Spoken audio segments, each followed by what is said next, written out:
Hi, I'm Jamie. I'm a grateful recovering addict, and this is my story on Inside Addiction. Jamie, tell me how it was growing up in your household, how the early years were.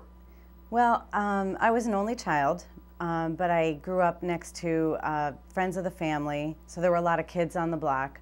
And I had two very loving parents, both worked full-time. My mother worked for the government, and my father is a social worker. So, as I found out later on, I felt different as a kid. I felt like there was something not right with me, that I was not normal, that I didn't. I guess looking back now, I could say like I felt like I didn't quite fit in anywhere. But my parents, they worked hard and they loved me. I found out later again that there's a difference between, being told you're loved and feeling loved. And it's not that I wasn't loved, it's just that I didn't feel like I was loved. So, but from the outside looking in, it was a very happy, normal, middle-class childhood. How were your grades in school? Were you into any sports, any extracurricular activities? Well, this is what happened. In second grade, there was a test that determined whether or not you got into this advanced program. And as I said, I grew up with a bunch of people, like, kids my age around the block, and it was in the summer, everybody got a piece of paper saying whether or not they were accepted into the advanced program. And everyone on the block got accepted but me. And prior to that, now this was like, as I said, like second, third grade, I already felt like I was stupid. Nobody told me that. That's just what I felt. Like, I compared myself a lot, even as a young kid. And when I got that test, it really, for me, confirmed my belief that I was stupid, that it didn't matter what anybody told me. It didn't matter if I did well in another course. It's what I felt, and that test confirmed my belief. And I took that test and I made it my reality. I made it that, I really felt like I was stupid. I had gone to private school earlier on for kindergarten and first. For second and third, I went to a public school. And for fourth, fifth, and sixth, I went to a private school. So I was kind of like shifted around a lot, which I think kind of maybe it attributed to the fact where I felt like I didn't fit in, because I wasn't really anywhere long enough to feel like I did fit in. But again, comparing myself, it didn't matter what anybody said. If I compared myself to someone, I was always less than. So I didn't really have time to, I guess, because I wasn't, in one school long enough to really be active in sports until later on. Like in high school, I got involved in cheerleading. I did do soccer in 7th and 8th grade, and I loved that, and I excelled at that. But again, 7th and 8th grade, I shifted to another private all-girls school. And did well. And then again in high school, I did cheerleading. So I moved around a lot as a kid. So tell me about the first time that you used. How old were you? What were the circumstances surrounding it? Tell me about the first time you used. I'll never forget the first time I used. We were at a party. I was at high school. I had just started high school, and we went to a party, and there was a keg party. So I remember taking a sip of the beer and feeling like, wow, okay, I feel okay. I finally felt like I belonged in my own skin. I felt like I could be different things. I felt like I could talk to people better. I felt smarter. I felt prettier. I felt happier. It definitely felt like I belonged when I took a sip of beer. And, I didn't per se get bombed that night. I know I definitely, I was intoxicated, and because it was so early on, I didn't drink again until the next party, So as time goes on and you're not drinking consistently, when parties come up, you'll go, you'll drink. At what point did you notice, looking back now, that your drinking kind of progressed and increased? Well, you know, looking back now, throughout my years of high school, there was not an event that happened in high school where my friends and I didn't drink before. We drank before dances, we drank when we went to the drive-ins, we drank when we went to the airport. The difference then, I mean, I could stop, but I know it took me, like looking back now and knowing what I know now, I would say it was probably alcohol abuse, you know, by 17 years old. By the time I got to college, my first year of college, I would say by DSM standards, I would be alcohol dependent, without a question. I could drink. By the time I got to my first year of college, I could drink easy a case of beer. A case of beer. I won an award for my first year of college. Not proud of this now, but I won the award for the girl that could drink the most. Not exactly the dean's list. Yeah, no, it wasn't. It was not the dean's list at all. And you know, needless to say, I didn't do too well in school my first year of college. It was not a priority. You know, and slowly, I would say that that's where, you know, the morals and values that were instilled in me kind of began to slip away, because I was instilled with morals and values. But by 18, in my first year of college, the drinking started to become a priority for me. And I would say I was losing, you know, what was instilled in me. How so? Well, I remember one specific party that we had, and my grandparents were coming up, and my grandparents meant a real lot to me. And they were coming up, it was for my birthday. And the night before, we all went out, and we just drank and drank and drank, and I was so hungover, I couldn't even get up. And the apartment was trashed, and it broke my father's heart. And he came, and I was really close with my father, you know. And when he came, he looked at the place and left in tears, along with my grandparents. And it broke my heart, but the guilt and the shame that accompanied that, when I drank, it dissipated. And it then, you know, thus began the vicious cycle of alcoholism for me, because I felt like I was no good unless I drank. I drank, I did things that were no good.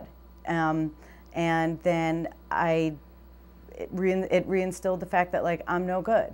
And the more, you know, as my alcoholism progressed, the more my parents would say, you know, we love you, I would feel like, why?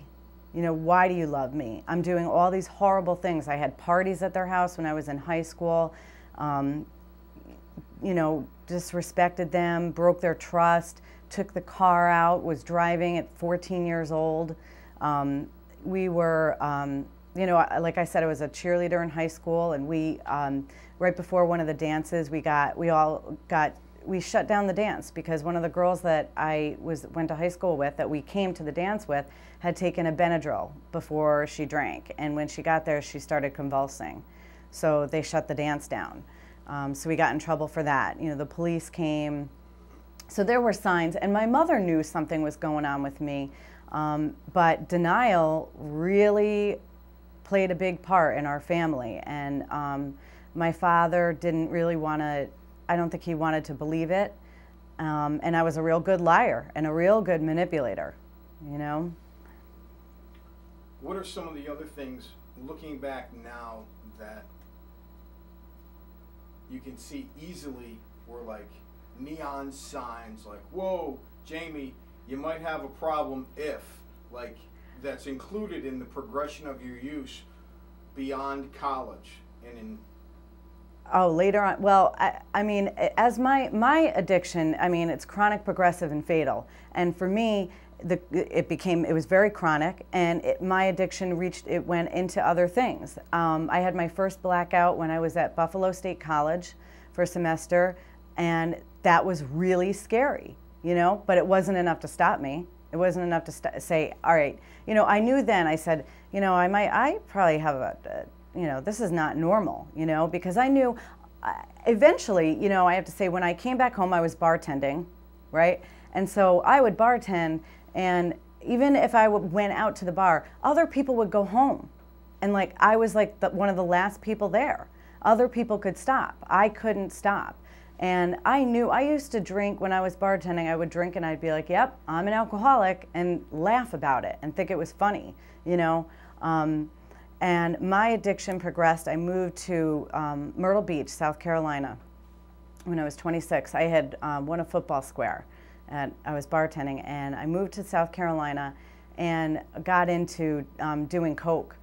And that, then it did not take long. See, because then for me it was like, wow, that became my drug of choice.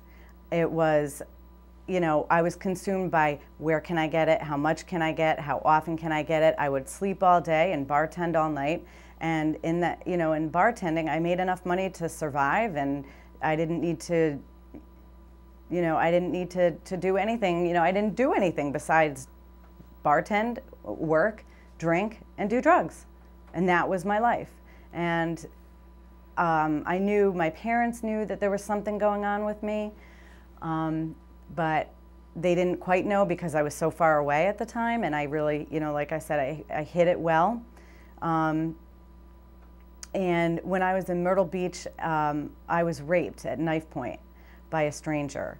And that's when I really hit my bottom, because I was looking for drugs that night, and I pulled into a gas station, and there was a man standing there, and I asked him for directions on how to get to this apartment, because I knew there were drugs there.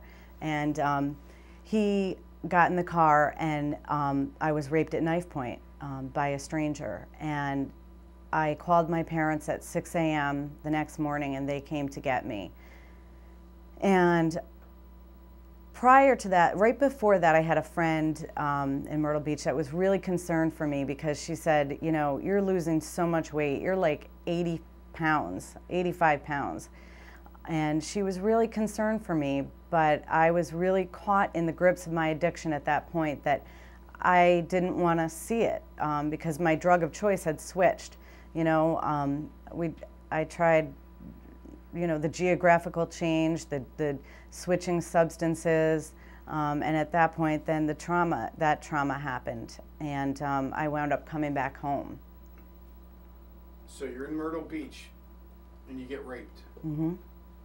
Is that when you knew that you needed help? I knew I needed help when?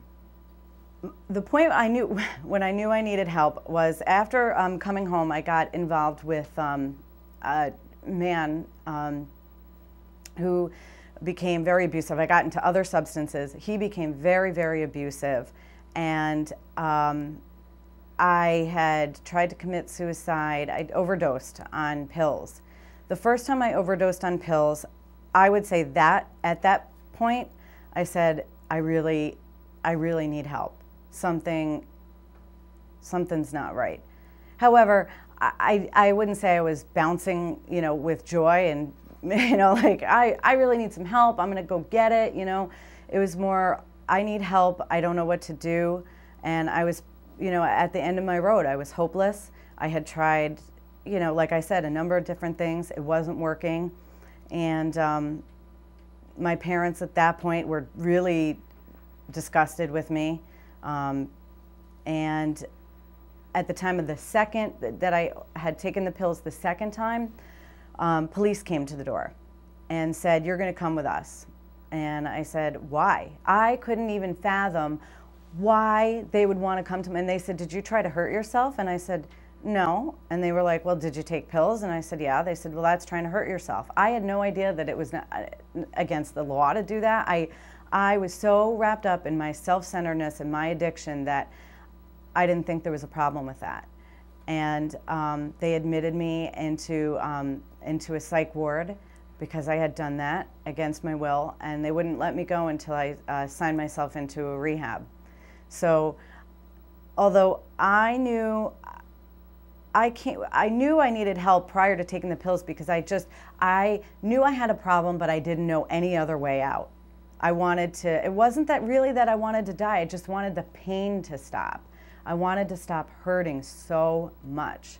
and I didn't know any other way. So you go to treatment Mm-hmm. and you get sober. Well, the first time I went to treatment, I left AMA against medical advice because, you know, I have to say, you know, I was in the psychiatric ward for a while because they wouldn't let me go until I went to rehab, and I was feeling safe in that psychiatric center. I felt like I was safe, you know. I was like confined. I couldn't get any drugs, and if I could, they were legal. They were prescribing me legal drugs. So I would, you know, often go to the nurse and say, you know, I'm feeling really anxious right now, you know, and finally she was like caught on to me, and she was like, okay, you know, I think you should try breathing, you know. And when they released me, I actually, in fact, I still have this list to this day. I wrote a list of pros and cons for rehab. And my pros, some of the pros were better drugs in rehab, and some of them were better drugs out of rehab. So, you know, when I went to rehab, there was a fist fight the night that I got there, and I was like, this is it. This is crazier than the psychiatric house. And I tried to convince the nurse there that I had 2 cats at home that I needed to take care of. I didn't belong there. And, you know, I was pretty angry. And I was still with the abusive man, and he was using. And he was actually, at this point, incarcerated. He was in for 5 and out for 2. So he left me enough money underneath the computer, so if I wanted to come home from rehab, it would be there. And not only enough money for that, but enough money, of course, to get drugs. So I left rehab, came home, got drugs, and went back to him. And when I went back to him, I had heard something in rehab, and I started kind of hearing about these, you know, some meetings. So I was going to some meetings and hearing a message of hope. And I was really kind of teetering back and forth. It was, for me, you know, my point that you asked me, it was more, I had to come to a point where I wanted to live just a little bit more than I wanted to die. It was like that 51% of the time that I wanted to live. I had to want to live just that much more than I wanted to die. And it came to a point where the guy that I was with, the abusive man, who is today my daughter's father, sperm donor, but he almost killed me. I was almost dead. And that was the point where I wanted to live more than I wanted to die. And I surrendered, and I went back to rehab, completed successfully, came back out, and I didn't stay sober right away. I didn't stay clean right away. It took me a little while. I went to meetings and went to meetings using, but no one ever kicked me out. And it was a time that when I went to meetings, I felt that feeling again where I was okay. You know, like I was not as damaged as I thought I was, and I felt supported, and I just kept going back until I could learn to love myself a little bit, and that's a job, you know. So tell me how it's been since you've gotten and stayed sober, because you just celebrated 10 years clean this weekend. Mm-hmm. Yep, I had 10 years yesterday. So tell me how it's been since you've been sober, if you can even put that into words. Wow. 10 years is a long time. It is a long time, double digits. I get to learn I'm supposed to know what to do with my marbles now, so I don't know. Kind of scary, but I have to say, recovery has been beyond my wildest dreams. When they tell you that your wildest dreams will come true in recovery, they're not lying. Hey, bad things happen, you know, and bad things have happened to me in recovery, but I didn't use. I think that it took me a couple years to really feel even stable, you know, and everybody recovers differently. For me, it took me a while to feel stable and to feel like I was like I was a human being again, because I really had sunk to such a low point that I couldn't even function, you know. And it took me a while. I came into recovery. I I got a sponsor, right? I got a sponsor. The very first sponsor I went, I asked her, would you be my temporary sponsor? And she said, do you want temporary recovery? And I was like, no, I don't. And she's been my sponsor ever since. So it's been 10 years with the same sponsor who has loved me. I have been a sponsor. I do step work. I've gotten jobs, lost jobs. I recently got married, which I didn't think that was going to happen. I never thought it was going to happen. My parents didn't think it was going to happen. I think they were happier than I was. Yeah, who would love me? From a time in your life right. you go from who would love me to congratulations, you got married last month. Yep. I got a bachelor's degree. I went back to school. I got my bachelor's degree. I'm working on a credential to be a CASAC. I've worked in the field. I'm not currently working in the field, but I've enjoyed working in the field, you know. I've enjoyed doing group work. I've enjoyed giving back. You know, I have learned things in the program like spiritual principles, compassion, love, honesty, trust, kindness, giving to others so freely what was given to me. And most importantly, I think for me it's been an ego reduction program. I'm trying to learn how to shrink my ego, and that does not come easily. You know, self-centeredness for me is the core of my disease. And I would say also, you know, early on I wanted to use.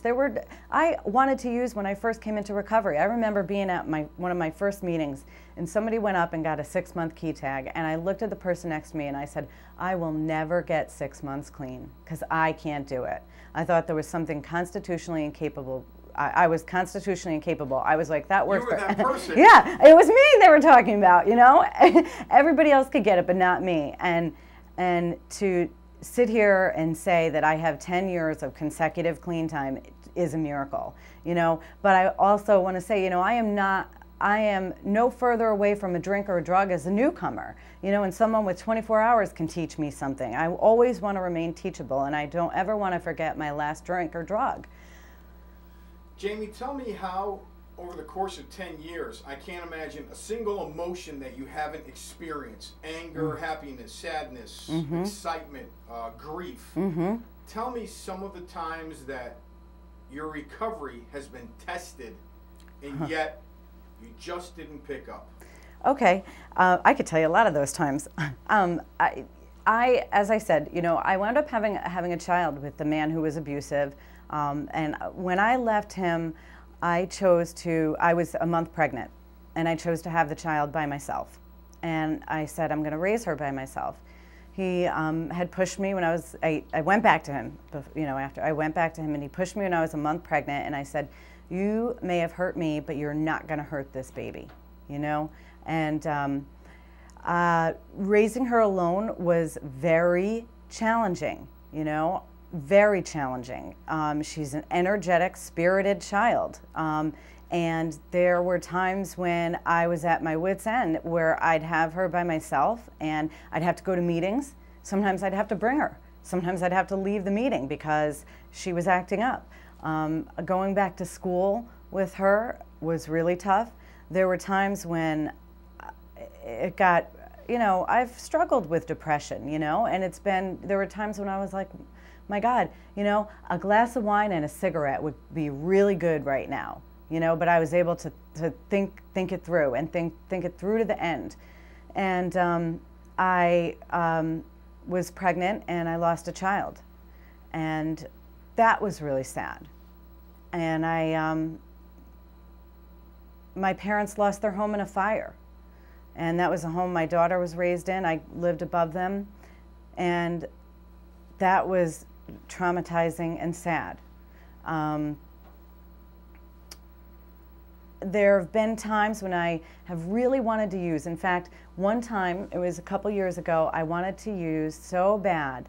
And it was the first time really in a lot of years that I wanted to use. And I called somebody up and I said, I want to use, but just leave me alone because I'm going to use, that's it. And I hung up with that person, and 3 people called me back. And one of them I talked to. And she said to me, I know you well enough to know that you're not going to get up at that meeting tomorrow and you are not going to get a white key tag. Your daughter has never known you to use, and she's not going to. And I was able to really take a deep breath and not use, you know? What would be your message to someone out there that's still sick and suffering, that's still struggling, that still thinks that they're not lovable? There's no light at the end of the tunnel, and if it is, it's an oncoming train. Somebody out there that is also thinking, wow, 10 years, say the least of, I don't think I can get 30 days. What would be your message to someone out there watching? My message would be that if I can do it, you can do it. It is possible. And just, you know, there are meetings out there. There are meetings all the time. There's online meetings. There's a helpline there. And if you just go just go to a meeting a day and the rest takes care of itself. And that there are people out there who have been exactly where you are. And it is so worth it. And I would tell them that they were worth it. It's amazing. You know, I have a daughter who's 9, and she knows recovery so well that, you know, she said, I was watching some commercial. Oh, it was one addiction show, and the lady said, well, Steve lost his house, he lost his car, he lost his job. What else could he possibly lose? And my daughter goes, his integrity. And she was, you know, probably 2 years younger than this at the time. And she said, Mom, they're on recovery.org. Maybe you know them. Maybe you know them, Mom. I mean, she knows, like, keep coming back. She knows key tags. She knows, my daughter never has to know me using. And there's nothing that using is going to make better. We got about a minute left, Jamie. Okay. And also in the course of your recovery, you, and you mentioned your family as well, have written a book. Yes, we have. Tell us a little bit about your book and how someone could get access to it in the few seconds that we have left. What it's about. Okay. Why would someone want to read it? The book is about our story, mine and my family's, of going through the guilt and shame of addiction, knowing that it's not shameful anymore. We have a Facebook page, we're on Twitter, and we have a website, itwentwithoutsaying.com. And the book is really about, I think, releasing shame and knowing that you're not alone, and breaking down the walls of denial, and that recovery is possible.